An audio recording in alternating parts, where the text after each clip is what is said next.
Soren Valdren had not intended to open the box. It was small, carved from dark cherry wood, and it had fallen from the top shelf of the reading room when a servant jostled the bookcase during the evening cleaning. The clasp had broken on impact, scattering folded papers across the stone floor like pale leaves shaken loose by a storm. He recognized her handwriting immediately. The careful, slanting script that leaned slightly to the right, as though each word was reaching towards something it could not quite touch. He should not have picked one up. He should not have unfolded it. He should not have read the first line. Dear Mother. Soren's chest tightened. Eloin's mother had been dead for over 20 years. He knew that much from the treaty documents, from the clinical summary of her lineage that had been presented to him before the arrangement was finalized. Eloin Ashwick, orphaned in infancy, raised by village healers in the border territory of Cairn Moor. No family, no title, no fortune, chosen as a political bride because her people needed protection and he needed their loyalty. A transaction, nothing more. Dear Mother. He looked at me today, not past me, not through me, but at me. For 3 heartbeats I existed in his world, and then the door closed again, and I was on the outside. I keep thinking if I stand in the right place at the right moment, the door will stay open. But doors do not stay open for women like me. I know that. I have always known that. Soren lowered the page. His hand was trembling, a fine tremor he could not control, and the wolf inside him, the creature that had been dying for months, stirred with sudden, desperate recognition. He reached for another letter he should not have. He knew, even as his fingers closed around the paper, that he was trespassing into a place he had no right to enter. But his hands would not obey him. Dear Mother, I know he is dying. He thinks no one can see it, but I see everything. The way his hand shakes when he thinks no one is watching. The way his eyes have lost their light. He is carrying something terrible inside him, and he will not let anyone close enough to help. I want to shake him. I want to scream at him. I want to press my hands against his chest and hold whatever is breaking inside him together with my bare fingers. But I am his wife, in name only, and names do not give you the right to save someone who has not asked to be saved. Soren's breath left him like he had been struck. He sank into the chair behind him, the letters clutched in both hands, and felt something fracture behind his ribs. Not his wolf, not the curse. Something far more fragile that he had not known was still intact. He read the last letter in the box. The ink was fresher, the handwriting less steady, as though her hand had been shaking when she wrote it. Dear Mother, if I do not survive what I am about to do, I need you to know that I chose it. He will think I was foolish. He will think I threw my life away for a man who never wanted me. But that is not the whole truth. The whole truth is that I have loved him since the night he carried a stable boy 2 miles through the rain to the infirmary, because no one else would go out in the storm. The whole truth is that I felt the bond the first time I touched him, and I never told him, because I did not want him to feel trapped. He married me out of duty. I will not make him love me out of obligation, but I can choose to save him. And he is worth choosing, Mother. Even if he never knows it, he is worth choosing. The letter fell from Soren's fingers. He sat motionless in the dark reading room, surrounded by scattered pages, each one a window into a woman he had shared a roof with for 3 months and never once truly seen. The wolf inside him howled, a sound so raw and broken it reverberated through his bones and teeth and the hollows behind his eyes. She had known about the bond. She had known, and she had said nothing, because she had not wanted him to feel obligated, and now she was gone. But that part of the story comes later. This part begins weeks earlier, on the day Soren Valdren married a woman he did not love and did not even bother to look at while he did it. The wedding was beautiful, everyone said so. The great hall of Thornhold had been draped in silver and evergreen, the chandeliers lit with 1,000 candles, the stone floors strewn with winter roses that perfumed the air with something almost sweet enough to mask the tension beneath it all. 400 guests filled the hall, nobles, diplomats, military commanders, all watching in silence, as the Alpha King of Valdren took a wife. Eloin stood at the altar in a borrowed dress. It was stunning. Ivory silk embroidered with silver thread, and it did not fit properly. The bodice was too tight across her ribs, and the hem had been taken up hastily that morning, leaving a faint crease where the fabric had been folded. No one would notice from a distance, but Eloin noticed. She noticed everything, because if she stopped noticing small things, she would have to notice the large things standing beside her. Soren Valdren was enormous. That was the first word that came to mind, and it was entirely inadequate. He stood half a head taller than any man in the room, broad through the shoulders and chest in a way that made the ceremonial armor he wore look like it had been forged around a mountain. His dark hair was pulled back from a face that might have been carved from granite, all sharp angles and hard lines, and his jaw was set so tight she could see the muscle jumping beneath the skin. He did not look at her. Not when she walked the length of the hall toward him. Not when she took her place beside him at the altar. Not when the officiants spoke the binding words that would tie their lives together until death or dissolution. His gray eyes stayed fixed on some point above the crowd, distant and unreachable, and his voice, when he spoke his vows, was flat and measured, each word delivered with the mechanical precision of a man reading terms of surrender.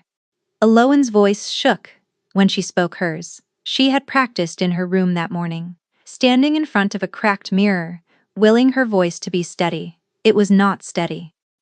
The words came out thin and fragile, barely carrying past the first row, and she saw the flicker of something, pity perhaps, cross the face of the officiant before he looked away. "You may seal the bond," the officiant said. Soren turned to her for the first time. His eyes met hers, and the impact of his gaze was so immediate, so physical, that Eloin's breath stuttered in her chest. Cold. His eyes were so cold, like looking into deep water where the light could not reach.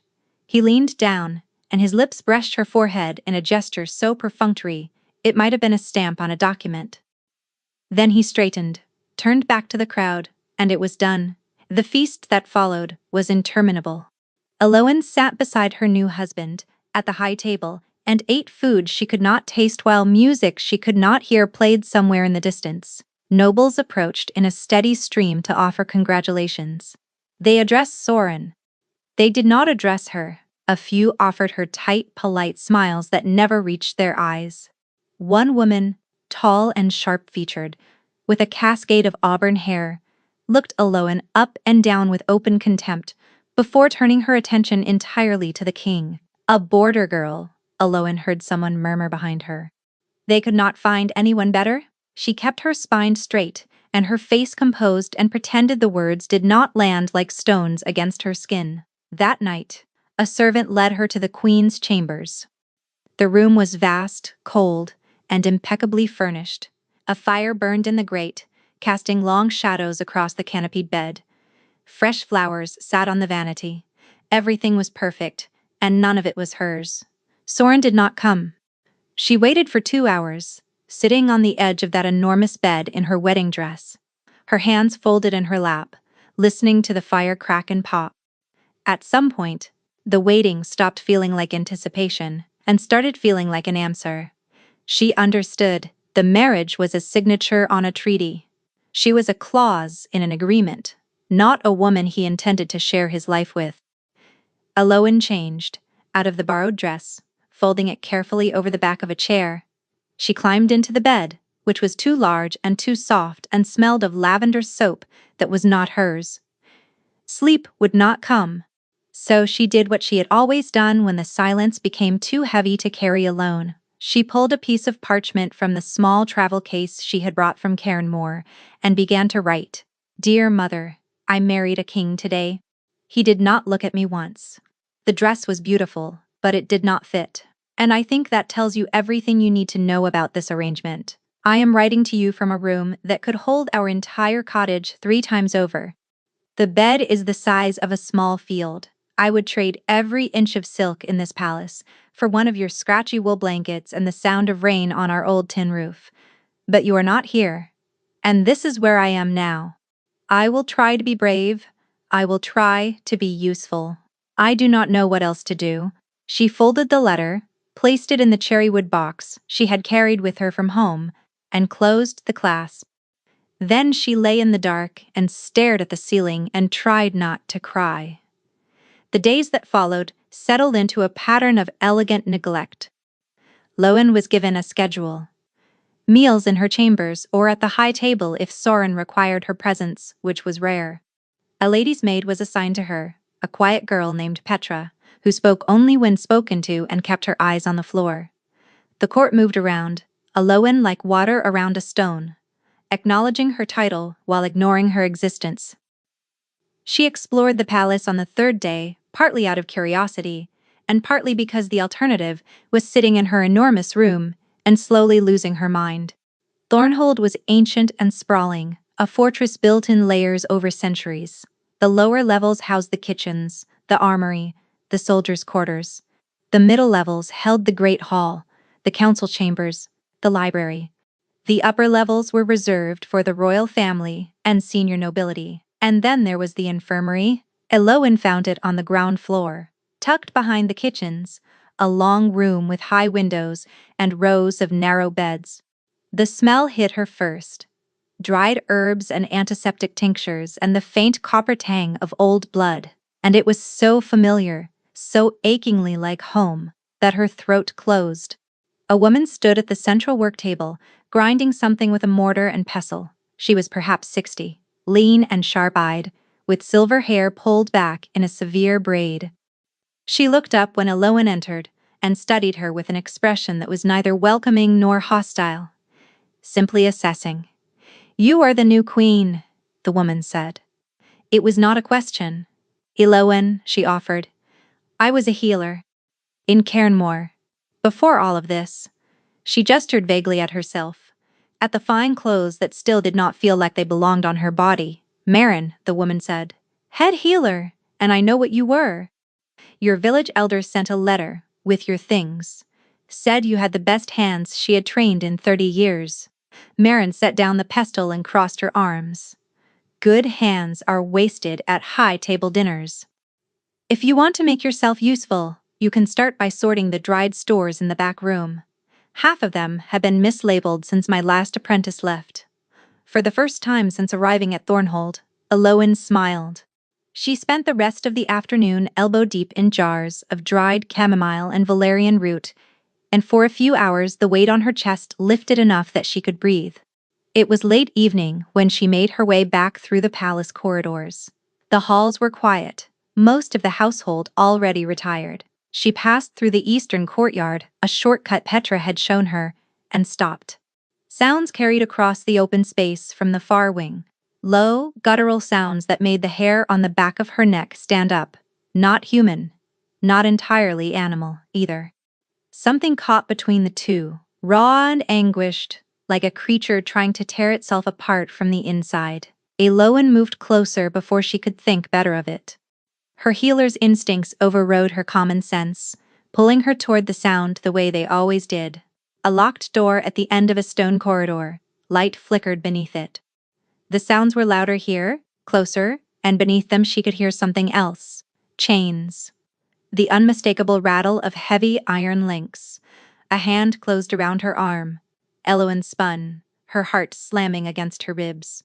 Fenric stood behind her, the king's beta, tall and lean, with close-cropped dark hair and eyes that gave away absolutely nothing. She had seen him at the wedding, standing 3 paces behind Soren like a shadow with excellent posture. "You should not be here," Fenric said. His voice was quiet, but there was iron beneath it. "Something is in pain," Elowen said, trying to pull her arm free. "I can hear it. Some doors stay closed, Your Grace." He released her arm, but did not move aside. "Allow me to escort you back to your chambers." It was not a request. Elowen looked at the door one last time.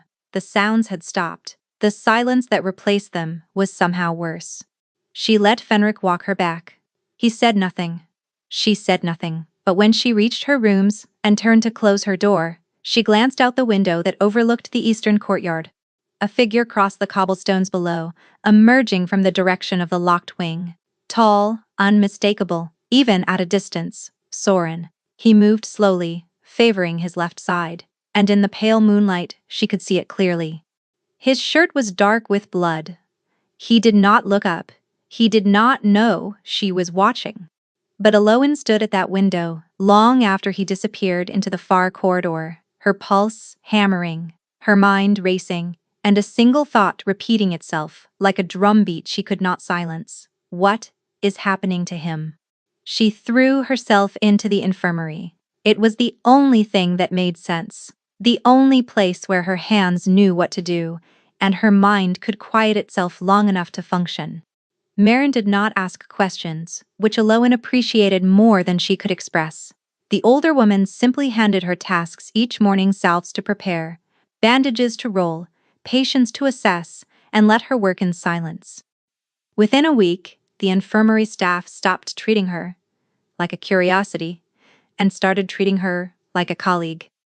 Elowen had always been good with her hands, steady and precise, and the skills she had learned in Cairnmore translated seamlessly.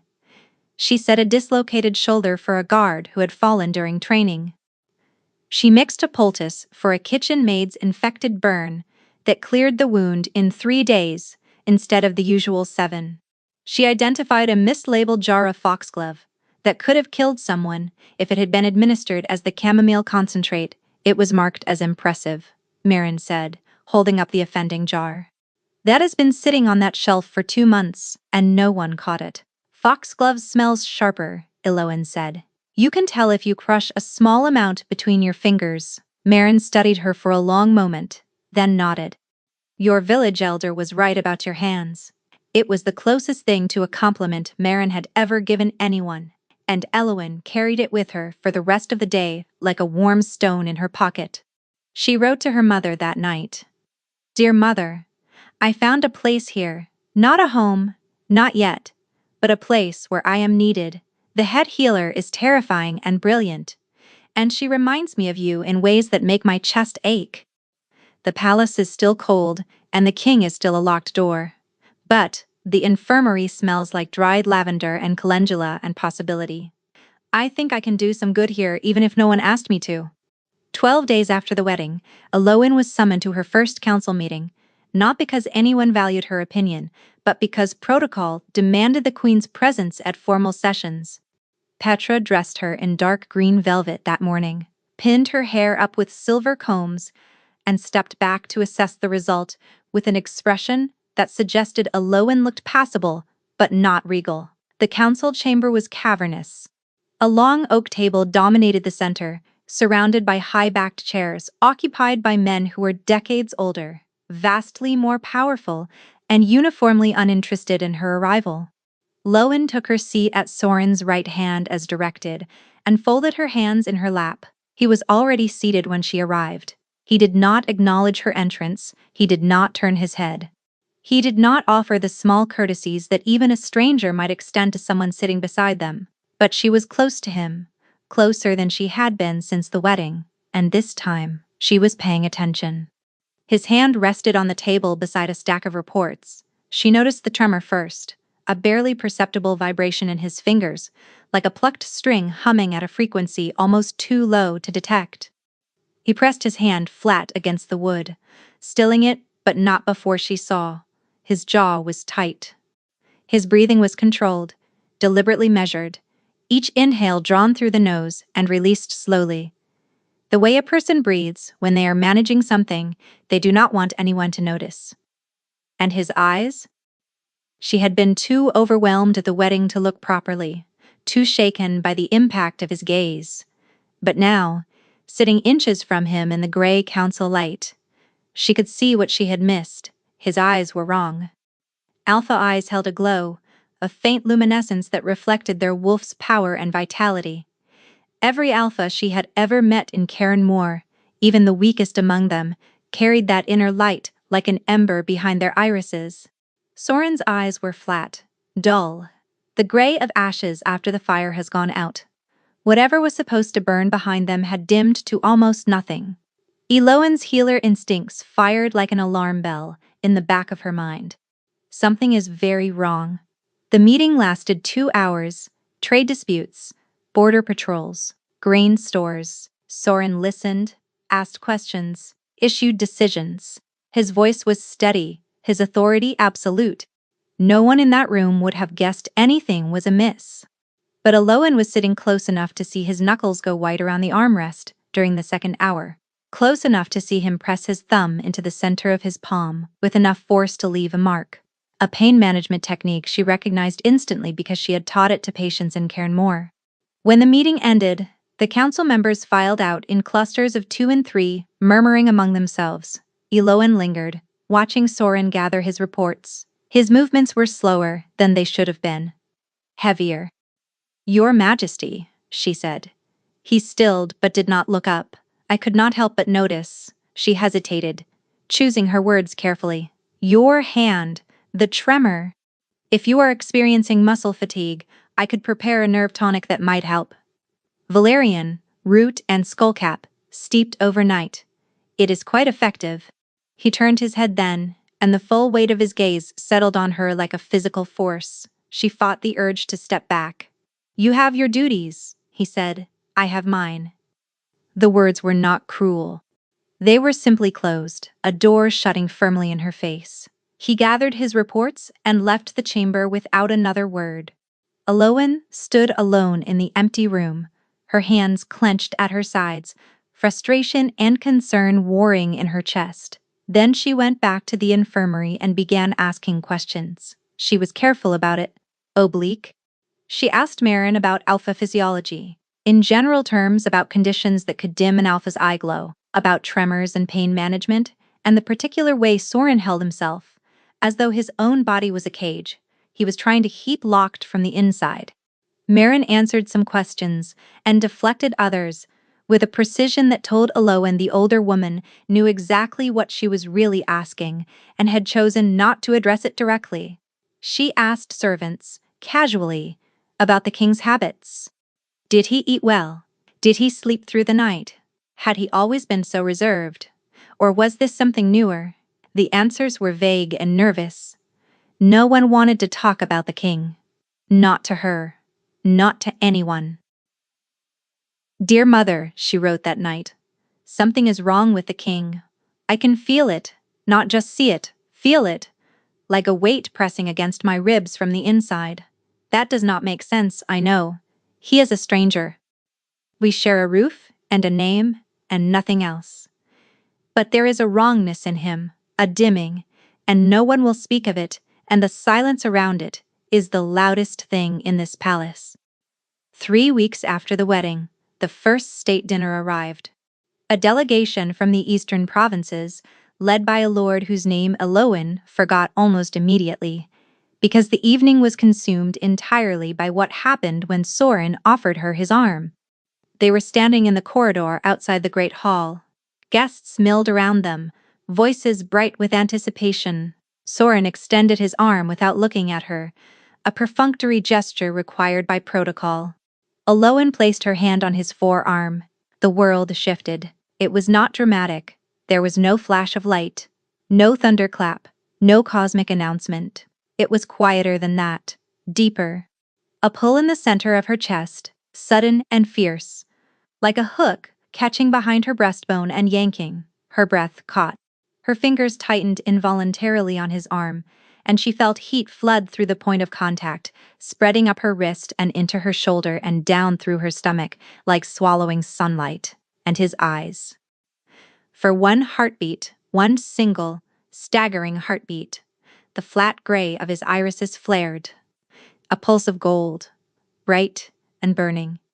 The alpha glow blazing to life, like a match struck in a dark room. It was there, then gone. So fast, she almost convinced herself she had imagined it.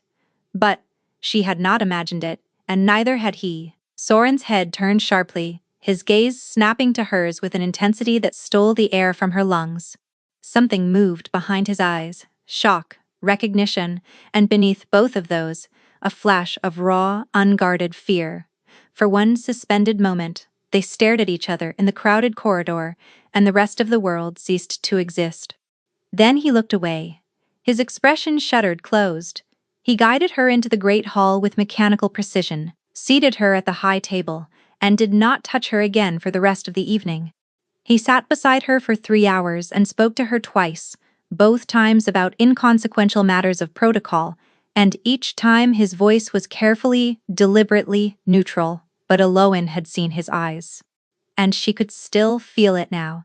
Hours later, a faint magnetic tug beneath her ribs that pointed toward him like a compass needle finding north.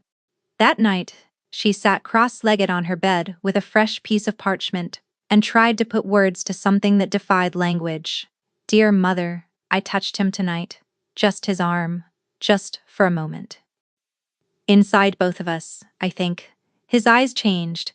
For one heartbeat, he looked alive, truly alive. And then it was gone, and he pulled away from me like I had burned him. I do not know what this is. But it is not nothing, mother. Whatever is between us, it is not nothing. She had barely folded the letter and placed it in the cherrywood box when a knock sounded at her door. Eloin opened it to find Fenric standing in the corridor, his face its usual mask of composed neutrality. The king has asked me to convey a message, Fenric said. Going forward, physical contact between yourself and His Majesty will be limited to public appearances where protocol requires it. At all other times, a respectful distance is to be maintained. Eloin stared at him. The words landed like a slap, precise and stinging. May I ask why? She managed. Fenric hesitated. It was barely a pause, a fraction of a second where his composure flickered. But Eloin caught it. Because he is afraid, Fenric said quietly, of what happens if he does not. He turned and walked away before she could respond, his footsteps fading down the long corridor, until the silence swallowed them whole. Eloin stood in her doorway, her heart hammering, Fenric's words echoing through her mind. He is afraid. The Alpha King of Valdren, the man who had ended the Ashen Moor War, who commanded armies, who ruled with an iron authority that made grown men lower their eyes, was afraid of her, of touching her, of what happened when he did. She closed the door slowly, pressed her back against the cold wood, and tried to steady her breathing. Whatever had flared between them, in that corridor, was not her imagination. It was real enough to frighten a king into issuing a formal decree to keep her at arm's length. And that raised a question far more unsettling than any she had asked before. What was he hiding that her touch could threaten? Sorin's decree held for exactly 11 days. 11 days of careful, measured distance. 11 days of sitting at opposite ends of the high table, of walking 3 paces apart through palace corridors, of exchanging words only when court protocol demanded it. Eloin obeyed. She had no choice. But obedience did not stop her from noticing things. On the 4th day, a book appeared on her work table in the infirmary. A treatise on alpine medicinal herbs, Volume 3, leather-bound and clearly expensive, with annotations in the margins from someone who had actually used the remedies described. Eloin turned the book over in her hands, confused. Who left this? She asked Marin. The older woman glanced up from her work, looked at the book, and returned her attention to the poultice she was mixing. It was delivered this morning. No note. Eloin opened the cover. The annotations were written in a sharp, angular hand she did not recognize, but Marin's mouth had twitched, just slightly, in a way that suggested she knew exactly where the book had come from. On the 6th day, a carpenter arrived to fix the draft in the infirmary's back window, a problem Eloin had mentioned once, in passing to Petra. The repair had been authorized by the king's office. On the 8th day, Marin told her, almost offhandedly, that the crown had approved an expanded budget for medicinal supplies, specifically the alpine herbs that Eloin had been requesting for weeks. He is not indifferent, Eloin realized. He is trying to be. The distinction mattered more than it should have. She wrote that night with steadier hands than she had managed in days. Dear mother, he fixed my window. I know that sounds absurd as a reason to feel hopeful. But you have to understand, this is a man who rules an entire kingdom, and he noticed a draft in the infirmary. He noticed, and he did something about it. And he did not tell me he had done it because then he would have to acknowledge that he was thinking about me. I should not read so much into a window repair. But I am reading into it and I cannot stop. On the 11th night, the sounds returned. Eloin had grown accustomed to the rhythms of the palace after dark, the changing of the guard at the 10th bell, the kitchen staff finishing their cleaning shortly after, the deep silence that settled over Thornhold like a held breath once the fires were banked and the corridors emptied. But beneath that silence, if she strained to listen from her window overlooking the eastern courtyard, she could hear it, the locked wing. That terrible gutted sound of something caught between forms, between states of being, fighting a battle it was losing. Tonight it was worse. The sounds carried farther than before, raw and desperate, and beneath them she heard something new. A crash, then another, the sound of something heavy hitting stone again and again, with a rhythm that spoke of blind, frantic struggle. Blowen pulled on her robe and was out the door before her better judgment could intervene. The corridors were empty. The guards who normally patrolled the eastern wing were conspicuously absent, reassigned perhaps, or told to stay away. Her bare feet made no sound on the cold stone as she moved through the shadows. She knew she should not be doing this.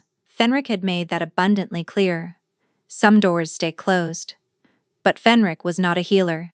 He had not spent his life training his ears to find suffering and his hands to soothe it. And the sounds coming from behind that door were the sounds of a creature being torn apart. The door was ajar. Not open, exactly, but not fully closed, as though whoever had locked it last had been in too great a hurry to check the latch. Light spilled through the gap, flickering and unsteady, and with it came the smell, blood, old stone. And something else, something acrid and wrong, that coated the back of her throat like smoke from a fire that burned too hot. Eloin pushed the door open and stepped inside. The room was a vault, low-ceilinged and circular, with thick stone walls and iron rings bolted into the floor. Chains ran from the rings to the center of the room. Heavy chains, made for restraining something far larger and stronger than any human. And at the center of those chains, on his knees, was Soren. The breath left her body. He was shirtless, his wrists bound in iron restraints. The chains pulled taut as his body convulsed. But it was not the chains that stopped her heart. It was what was happening to his skin. Dark lines spread across his torso, like cracks in fractured glass, branching and multiplying with each passing second. Black veins, raised and pulsing, radiating outward from a point just below his left collarbone. The veins moved. They crawled beneath his skin with a sickening organic intelligence, spreading toward his throat, down his arms, across his ribs. Where they passed, the flesh beneath went gray and bloodless, as though the life was being drained from it 1 inch at a time. His wolf was trying to emerge. She could see it in the way his spine arched, the way his muscles seized and rippled, the way his eyes flickered between flat gray and a desperate drowning gold. But the shift would not complete. His body was caught between forms, human bones, straining against something that wanted to reshape them. And the curse was fighting it at every stage. Every attempt to shift sent the dark veins surging further, faster, and the sound that tore from his throat was not a howl or a scream, but something far worse. It was the sound of an animal giving up. Eloin moved without thinking. She crossed the room in 4 strides, dropped to her knees in front of him, and pressed both hands flat against his chest. The heat of his skin was shocking, feverish, and wrong, and beneath her palms she could feel the dark veins writhing like living things. "I am here," she said. She did not know why those were the words that came. They were not medical. They were not strategic. They were the simplest, truest thing she could offer. The effect was immediate. The veins beneath her hands recoiled. Not slowly, not gradually, but like something burned. Like her touch was a brand pressed against the curse's skin. The black lines retreated from her fingers, pulling back toward the center of his chest, and wherever they withdrew, healthy color flooded back into his flesh. His wolf's desperate, surging, calmed. His breathing, which had been ragged and arrhythmic, began to steady. The flickering in his eyes slowed, and the gold strengthened, not flickering now, but holding, burning with a warmth that made her own wolf stir beneath her skin. For the first time in her life, Soren's head dropped forward.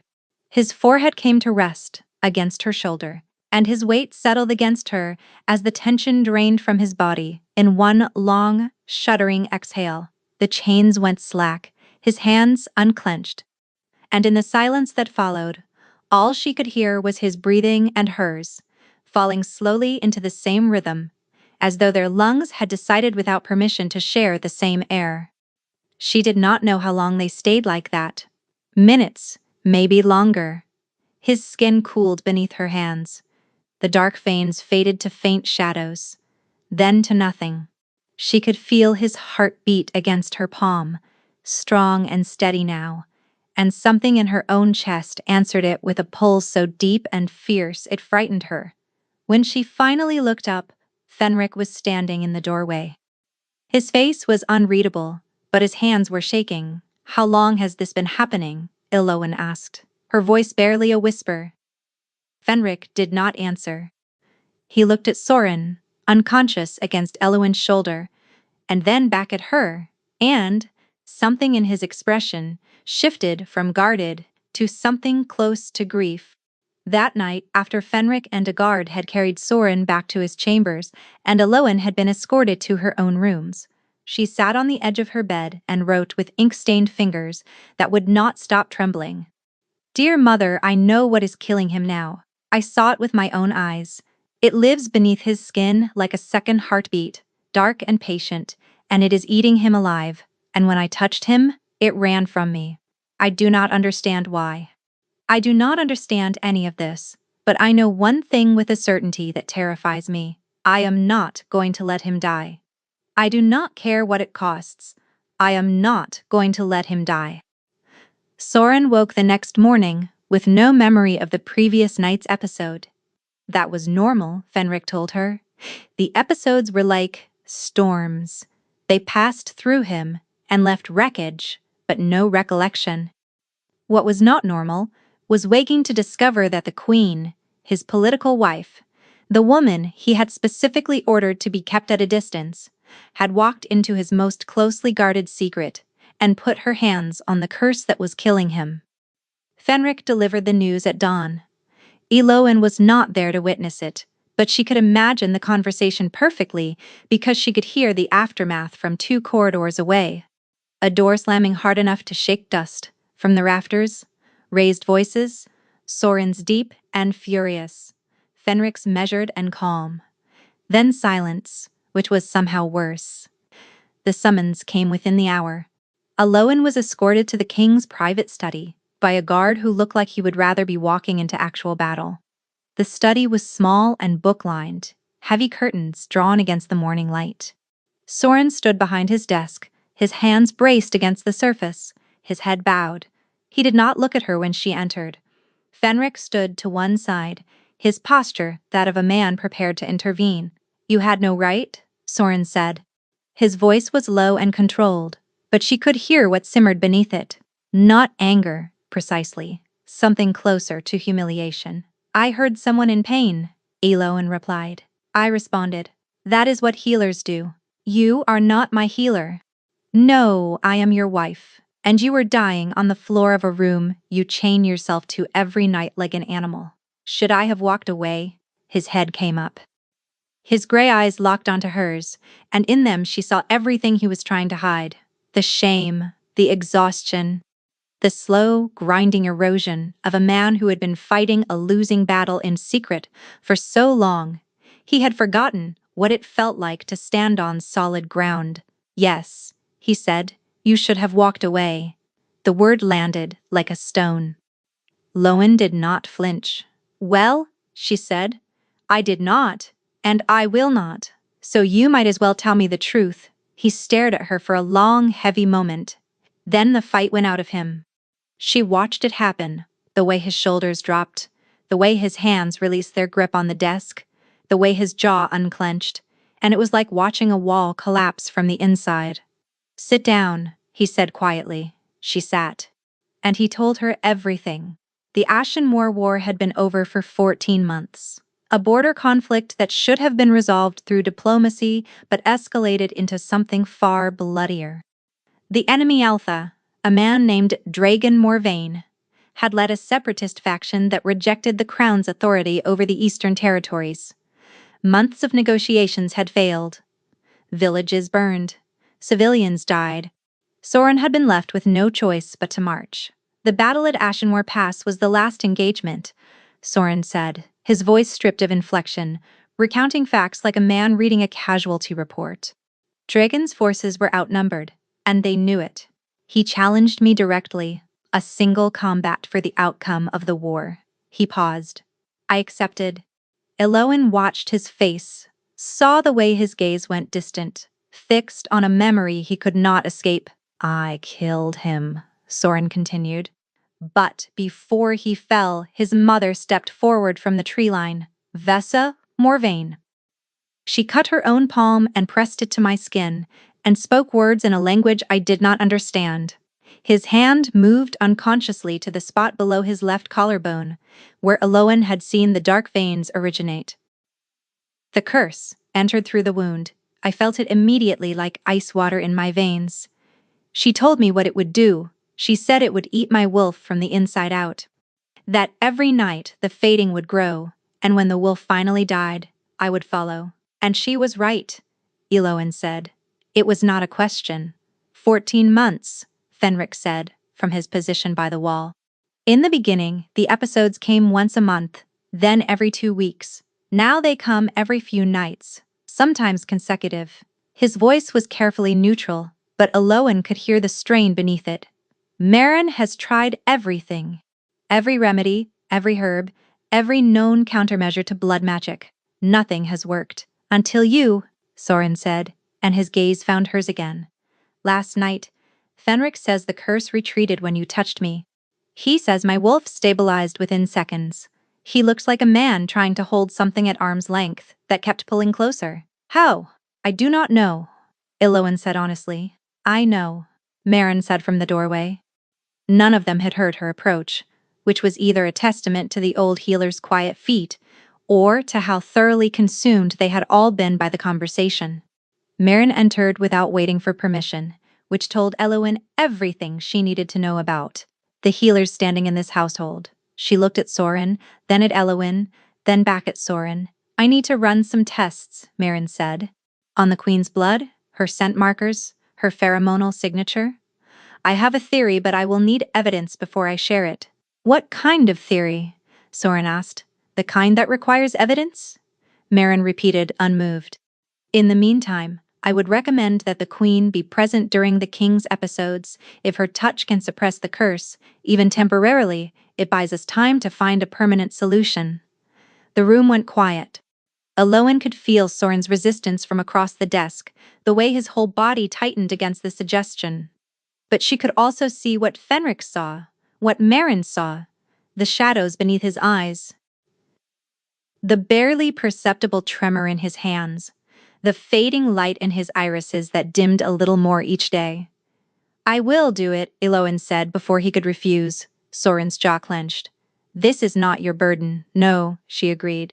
It is my choice. He looked at her then, with an expression she could not read, something raw and complicated, and almost painful, as though her words had reached a part of him he had been keeping locked away. That night, Eloin sat in a chair beside the king's bed and watched him sleep, not the vault this time. Meren had insisted that rest between episodes was as important as managing the episodes themselves, and Fenric had quietly arranged for a chair and a blanket to be placed in the king's chambers. The arrangement was clinical, supervised, strictly functional. But sitting in the dark, listening to his breathing, feeling the faint pull in her chest that tugged toward him like a tide responding to the moon. Nothing about it felt clinical. His sleep was restless. He shifted, turned, muttered words she could not catch. At some point past midnight, his breathing sharpened, and the first dark veins flickered beneath the skin of his neck. Eloin reached out and took his hand. The veins receded. His breathing smoothed. His fingers, slack in sleep, closed around hers, with a grip that was gentle but certain, as though some part of him recognized her, even in unconsciousness. She held his hand until dawn, watching the steady rise and fall of his chest, and tried not to think about what it meant, that her touch could quiet something that had resisted every remedy known to the kingdom's finest healers. Dear mother, I held his hand tonight while he slept. He does not know that I was shaking. He does not know that every time I touch him, something inside me answers, like a bell struck in a silent room. I am terrified. Not of the curse, not of the darkness I saw moving under his skin, but of this feeling, this pull, because I think I know what it is, and if I am right, then nothing about this arrangement is what either of us believed it to be. She tucked the letter into the cherrywood box beside the others and pressed the clasp shut. 2 days later, Marin called her into the back room of the infirmary and closed the door. I have my results, the old healer said. Her face was grave. Your pheromonal signature carries an extremely rare calming compound, one that specifically targets the alpha bonding receptors in a shifter's nervous system. It is powerful, and it explains why his wolf responds to your presence. Elowen nodded slowly. But that is not what truly suppresses the curse, is it? Marin held her gaze, her expression unreadable. No, she said quietly. The calming effect alone would slow the curse, perhaps, but not reverse it. Not the way I saw it retreat from your touch. She paused. There is only one force strong enough to override blood magic at the cellular level. One thing that can reach an alpha's wolf when nothing else can. Elowen's heart was hammering. She already knew. She had known, somewhere beneath her ribs, since the moment she touched his arm at the state dinner and watched his eyes catch fire. A fated bond, Marin said. The words settled over the room like a sentence. Elowen did not tell him. She stood in the infirmary after Marin's revelation and made a decision that felt like swallowing glass. She would not tell Soren about the bond. The logic was simple, even if it cut her to follow it. He had married her for political reasons. A treaty, an alliance, a signature on a document that traded her life for her people's safety. If she told him about the bond, everything would change, and not in the ways she wanted. He would feel obligated, trapped, chained to her by forces neither of them had chosen, on top of a marriage neither of them had wanted. The bond would become another cage, and she had seen what cages did to him. She had seen him chained in that vault, so she said nothing. She continued to sit with him at night. She held his hand when the curse surged. She watched the dark veins retreat at her touch, and felt the pull in her chest grow stronger with each passing day, and she kept her mouth shut, and her face composed, and told herself that this was enough. Helping him was enough. Saving him was enough. She did not need him to love her. She did not need him to know. But keeping the secret cost her in ways she had not anticipated. The bond, unacknowledged and incomplete, did not care about her reasons. Constantly, relentlessly, a magnetic force beneath her ribs that oriented her toward him every moment of every day. She knew where he was in the palace without being told. She could feel his moods shift like weather patterns, a tightening in her chest when he was stressed, a warmth when he was calm, a sharp ache when he was in pain, and the nights were their own particular torture. She sat beside his bed and held his hand and listened to him breathe and wanted to climb into that bed beside him. Wanted to press herself against his back and wrap her arms around him and pour every ounce of warmth she possessed into the cold places the curse had carved inside him. But she did not. She sat in her chair and held his hand and ached. The arrangement lasted 3 weeks. 3 weeks of nightly vigils and careful distance, and a connection that deepened despite every effort to contain it. He began to talk to her during the quiet hours before sleep took him. Not about the curse, not about politics, but about small things. The horse he had trained as a boy, the constellation his mother had taught him to find when he was afraid of the dark. The way the mountain passes looked at dawn after the first snowfall, when the light turned the ice into something that burned like fire, and she talked back. About Cairn Moor, about the healer who had raised her. About the way the river behind her village sounded at night, a constant rushing lullaby that she still heard sometimes in her sleep. About her mother, the one she had never met, the one she wrote letters to, because the alternative was admitting that she had no one to talk to at all. "You write to her?" he asked one night, his voice rough with approaching sleep. "Every night," Elowen admitted. "It helps. Putting words on paper. Like if I write it down it becomes real. The things I feel, the things I notice. Otherwise it all just stays inside me and I cannot breathe." He was quiet for a long time. She thought he had fallen asleep until he spoke again, barely audible. "What do you write about?" "Everything," she thought. "You. I write about you." "Just my day," she said instead. "The infirmary. The patients. Whatever is on my mind." He made a sound that might have been acknowledgement, and then his breathing deepened, and he was gone. She sat holding his hand in the dark, her heart a fist behind her ribs, and knew with terrible clarity that she was in love with him. Completely and irreversibly, and with a depth that would destroy her if she let it. The following Tuesday, everything broke. She learned later what had prompted it. Soren had woken that morning with Eloin's name on his lips, and a pull in his chest so violent it had driven him to his knees. He had gone to Maren demanding answers, demanding to know why his wolf surged toward a woman who was merely sitting in a chair across the room, why her scent had become the only thing that quieted the fading, why the separation he enforced during the days felt like holding his breath underwater. Maren, who had been waiting weeks for exactly this conversation, had told him the truth. Elowen was in the infirmary preparing a sedative compound for a patient with chronic joint pain when she heard voices from the back room. Maren's voice, low and urgent, and another voice she recognized instantly, though she had never heard it sound so strained. Soren. She did not mean to eavesdrop.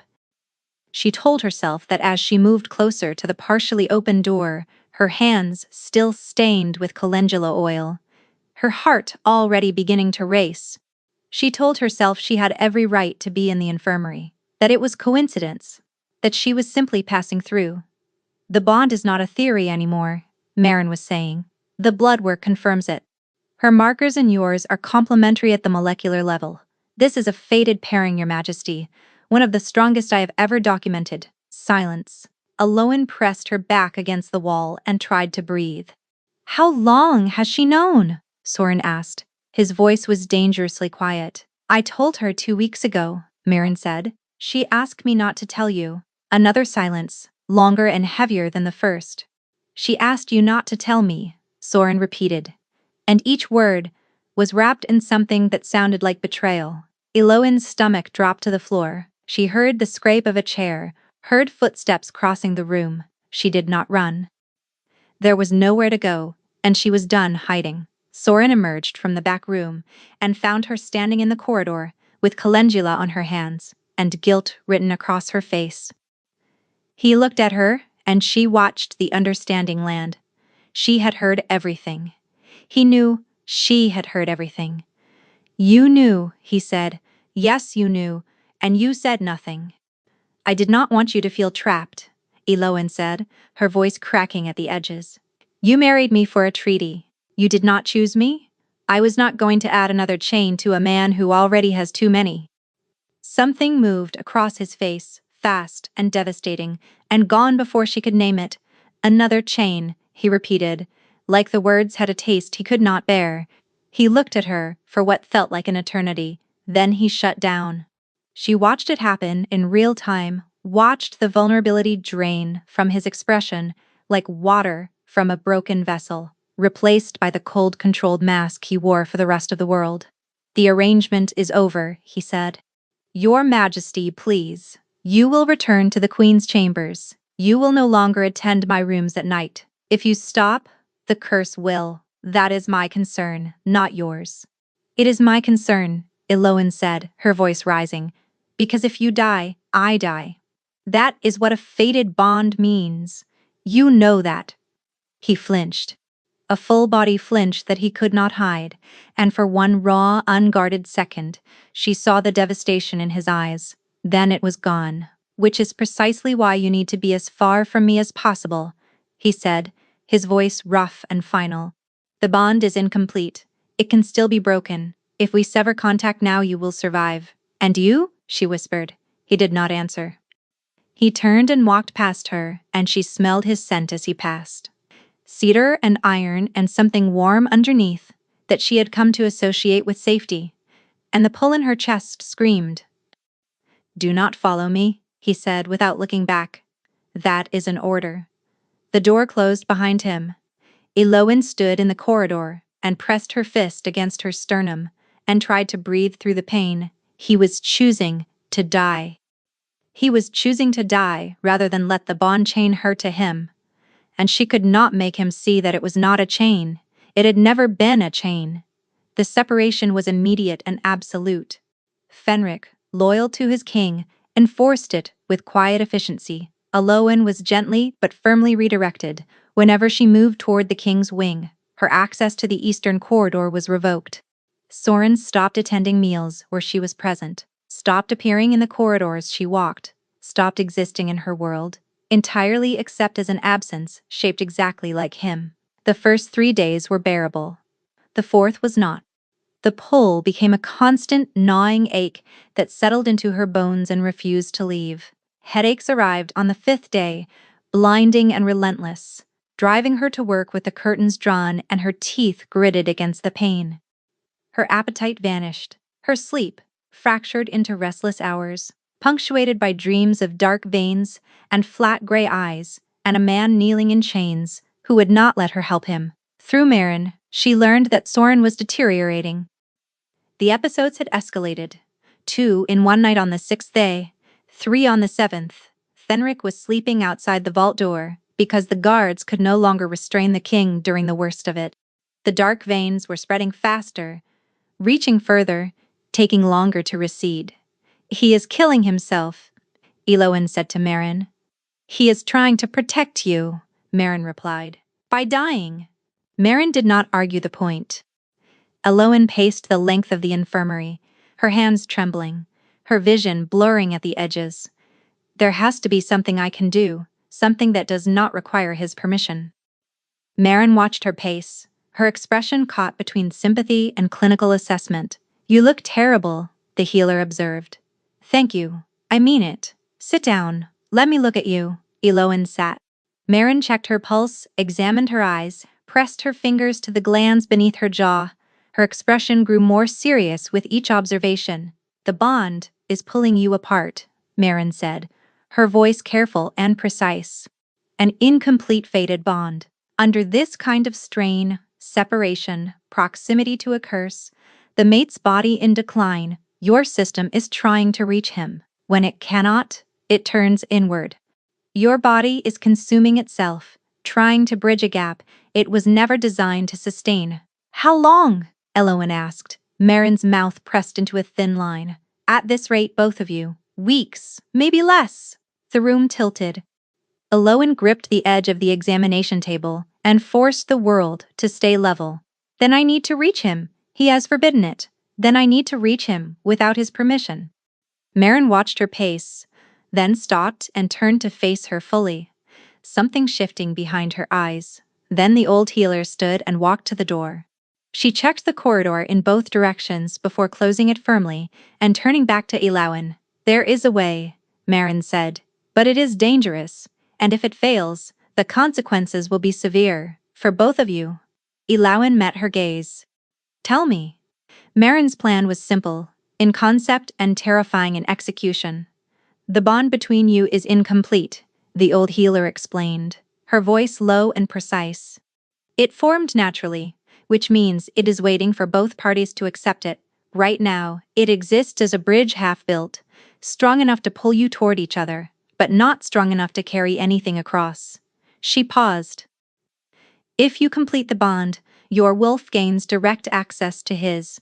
You could reach past the curse and anchor his wolf from the inside. Give it something to hold on to, while the fading tries to drag it under." "And if I fail?" Elowen asked.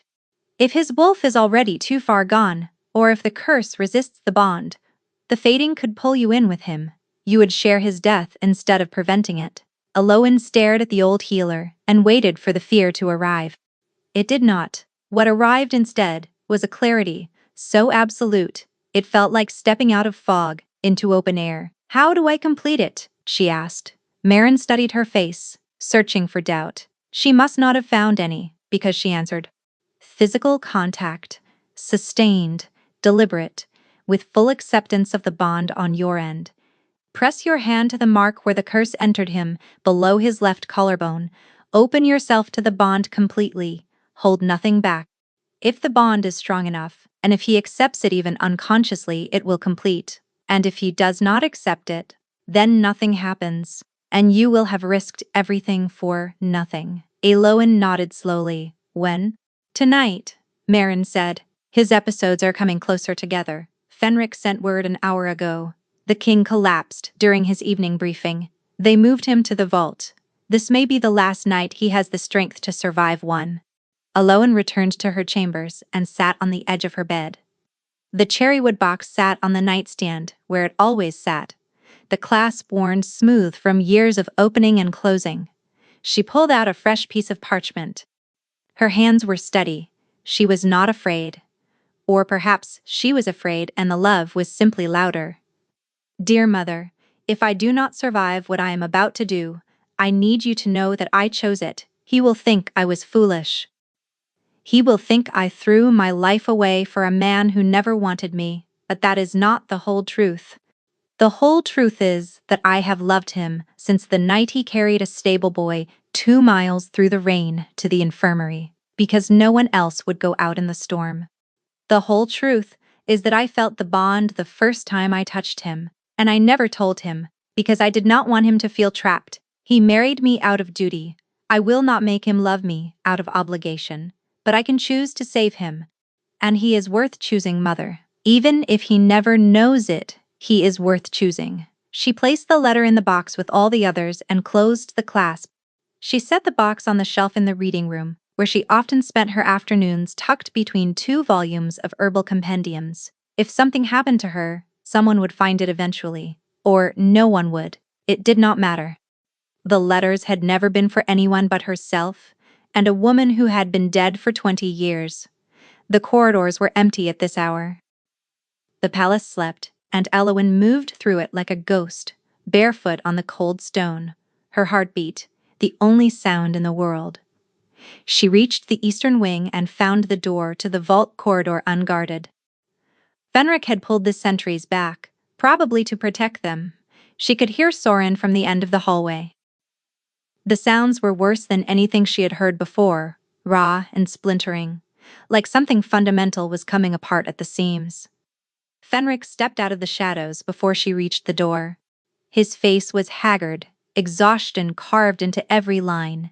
You cannot be here, he said, but his voice held no conviction. Fenric, she met his eyes.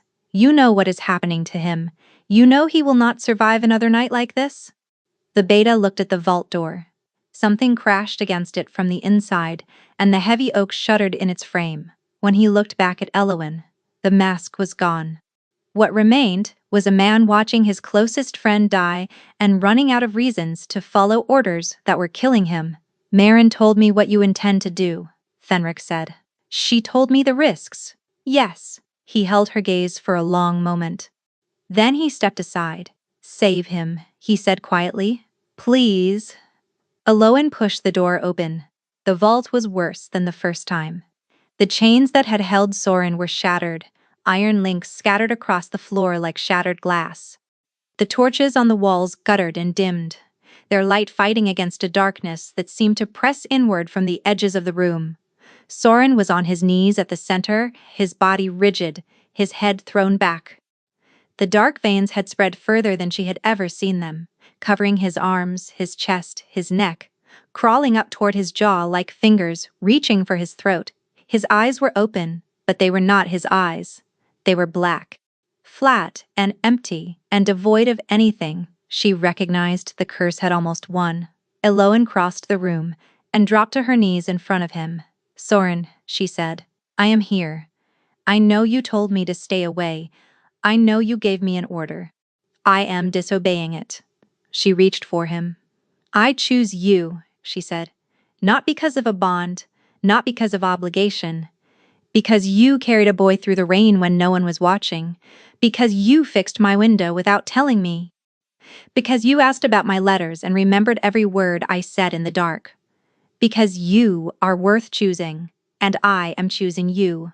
Right now, do you hear me? I am choosing you. She pressed her palm flat against his chest, directly over the point below his left collarbone where the curse had entered him, and she opened herself to the bond completely. The bond ignited. There was no other word for it. It blazed through her like a struck match, dropped into dry timber, white hot and absolute, flooding through every nerve and vein and hollow space inside her until she could not tell where she ended and he began. She felt his wolf, distant and fading, a guttering flame in a vast darkness, and she reached for it with everything she had. The curse fought back. The dark veins surged toward her hand, wrapping around her wrist, crawling up her forearm, and the cold that came with them was beyond anything she had experienced. Not the cold of winter or ice or stone. The cold of absence, of endings, of a world where nothing lived and nothing grew, and everything that had ever mattered was already ash. Eloan did not let go. The veins climbed her arm, past her elbow, past her shoulder. She felt the cold reach her chest and wrap around her heart, and for one terrible crystalline moment, she understood what Soren had been enduring every night since the war. The weight of it, the loneliness of it, the way it whispered that resistance was pointless, that the darkness was patient, that eventually everything surrendered. No, she said. The word came out small and human and stubborn in the face of something vast and ancient and indifferent. She poured herself into the bond, every memory, every feeling, every letter she had ever written to a mother she had never known. The warmth of Cairnmore, the smell of dried lavender, the sound of the river at night. The first time she had seen Soren's eyes flare gold and known, with a certainty that preceded logic, that he was hers. The bond answered. It roared through both of them like a river breaking through a dam, and suddenly she was not alone. She felt Soren's wolf rise to meet hers, felt the two of them locked together, like hands clasping in the dark, and the combined force of the bond slammed into the curse, with an impact that shook the foundations of the vault. The dark veins shattered. They did not retreat this time, did not slink back to regroup. They broke apart like glass struck with a hammer, fragmenting into wisps of black smoke that dissolved into the air and were gone. The torches flared back to full brightness. The oppressive darkness lifted, and Soren's eyes, when they opened, were gold. Pure, blazing, unbroken gold, brighter than she had ever seen them. He looked at her. She looked at him. The bond hummed between them, warm and golden and complete, and Eloan felt it settle into her chest like a second heartbeat. Then her vision grayed at the edges, and the cold that the curse had poured into her body claimed its due, and she collapsed forward into his arms. The last thing she heard before the darkness took her was Soren's voice, raw and desperate and breaking. Eloan. No, stay with me, please stay with me. Soren held her and felt the world end. She was breathing, barely. Her skin was ice cold, and dark shadows moved faintly beneath the surface of her arms, where the curse had climbed.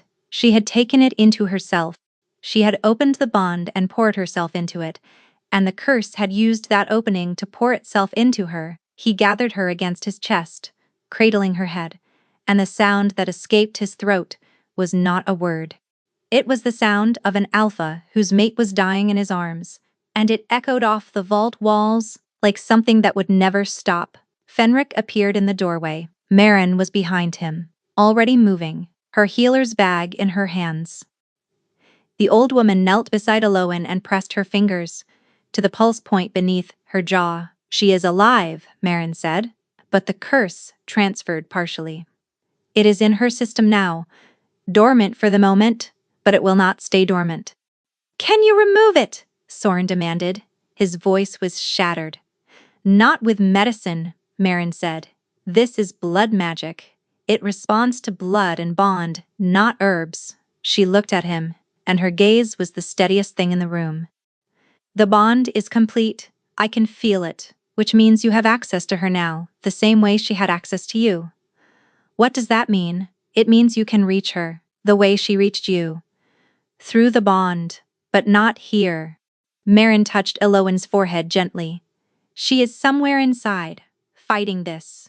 If you want to bring her back, you go in after her. They moved Eloin to the king's chambers. Soren carried her himself, refusing to let anyone else touch her, and laid her on the bed with a gentleness that made Fenric look away. Her breathing was shallow. The dark shadows beneath her skin had not spread, but they had not receded either. She looked small in that enormous bed, and the wrongness of her lying still and cold in a place that should have been warm and safe was more than Soren could bear. How? He asked Marin. Lie beside her. Close your eyes and follow the bond inward. It will take you where she is. He hesitated and Marin saw it. Your Majesty, that woman walked into a room full of dark magic and took your death into her own body because she loved you. The least you can do is go get her. Soren lay down beside Eloin and took her hand. Her fingers were cold, and the bond between them, so warm and alive minutes ago, felt thin and stretched, like a rope being pulled taut over a great distance. He closed his eyes and followed it. The world dissolved. When he opened his eyes, he was standing in a place he did not recognize. Not the vault, not the palace, not any landscape he had ever walked. A vast, empty plain, stretched in every direction beneath a sky that held no stars. The ground was ash-gray and soft underfoot, and the air smelled of nothing at all. No wind, no sound, no life. Just absence, vast and patient, and final.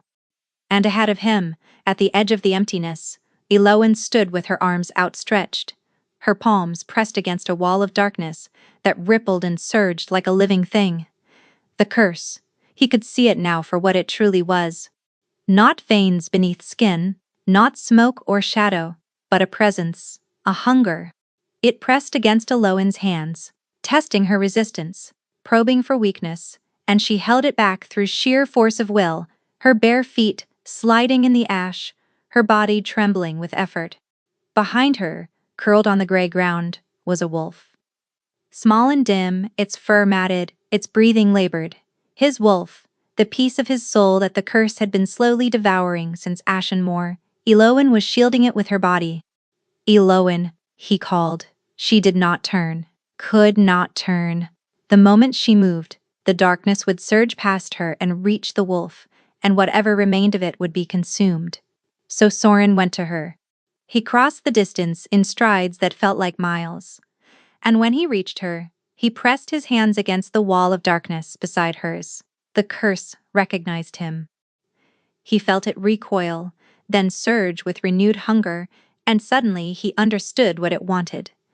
Not his wolf, not Eloin, his guilt, his grief, his belief, buried so deep he had never spoken it aloud, that the war had made him something unforgivable.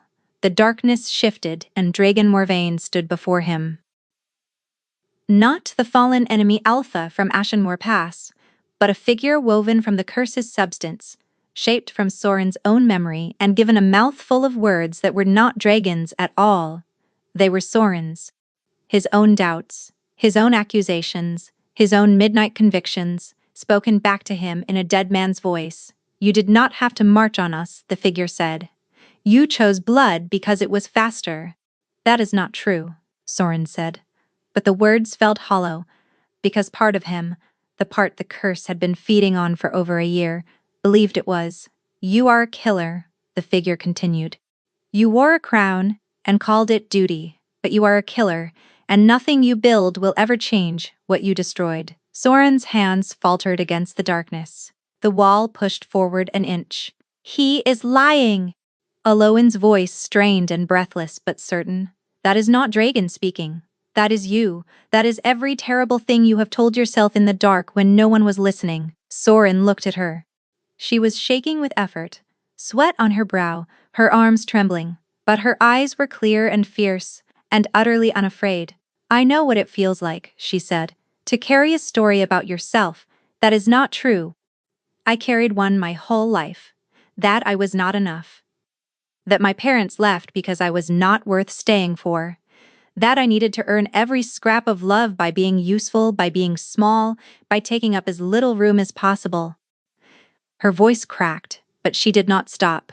It was a lie, a comfortable, familiar, terrible lie, and I believed it, because believing it was easier than believing I deserved more.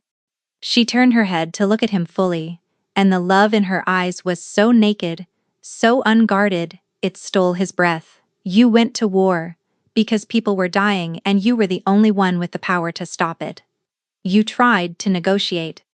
You offered peace. Dragan refused. The blood that followed is a tragedy, not a verdict. It does not define you. It does not disqualify you from living, from being loved, from deserving a life that is more than penance." The figure of Dragan flickered, its edges blurring. "Let it go," Eloin whispered. "Not the memory, not the grief, those are yours to carry. But the punishment, the belief that you deserve to be destroyed for surviving, let that go, please. For both of us." Soren felt something break inside his chest. Not the sharp, destructive breaking of bone, but the slow, necessary breaking of a dam that had held too long. The grief rushed through him. 14 months of guilt and shame and sleepless nights and chains and darkness. And he did not fight it. He let it come. He let it wash over him and through him and out of him, and as it passed, the darkness before them began to thin. The figure of Dragan dissolved. The wall of shadow fragmented, splitting apart into wisps that drifted upward into the starless sky, and vanished. The vast, empty plain began to change. Color bled back into the ground. Slowly, then all at once. Ash became earth. Silence became wind. And behind them, the wolf stirred. It lifted its head. Its eyes, dim and fading moments ago, blazed gold. It rose, shook itself, and when it raised its muzzle and howled, the sound was not grief or pain, but something fierce and defiant and alive. Soren turned to Alawan. She was on her knees, exhausted, her arms finally lowered. He dropped beside her, gathered her into his arms, and held her so tightly, he was not sure either of them could breathe. "I read your letters," he said against her hair. "All of them." She stiffened. The box fell. "Elowen, I read every word you ever wrote to your mother, and I need you to know something." He pulled back just enough to see her face. Her eyes were wide and raw and terrified in a way that had nothing to do with curses or darkness.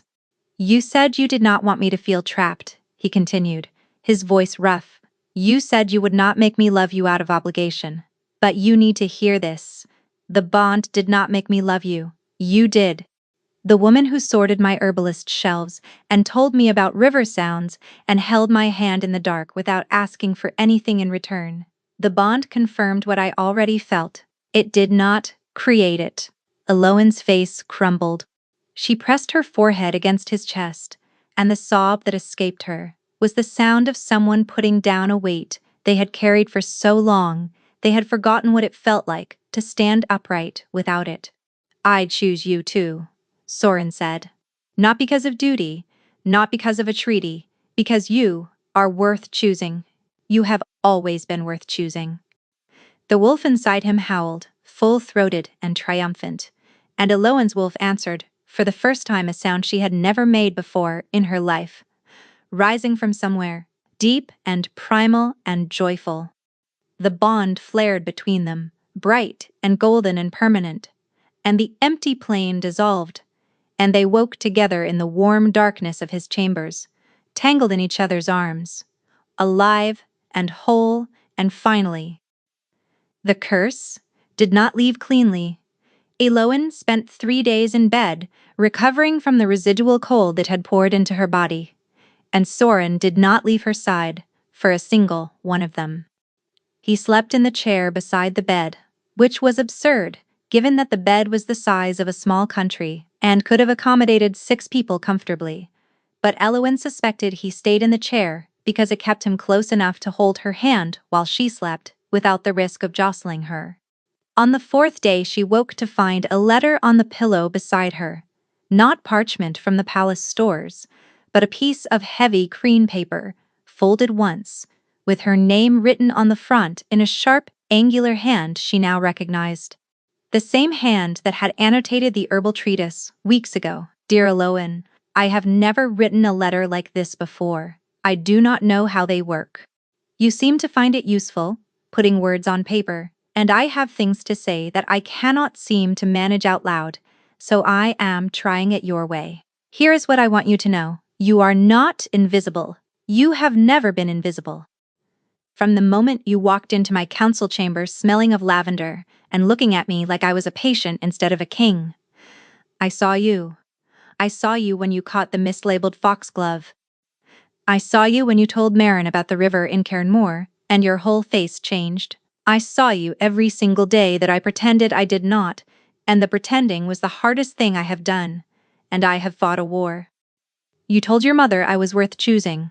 You were wrong about one thing. You said even if I never knew it. I know it now, and I will spend the rest of my life making sure you know it too. Yours, Soren. Elowen pressed the letter against her chest and cried.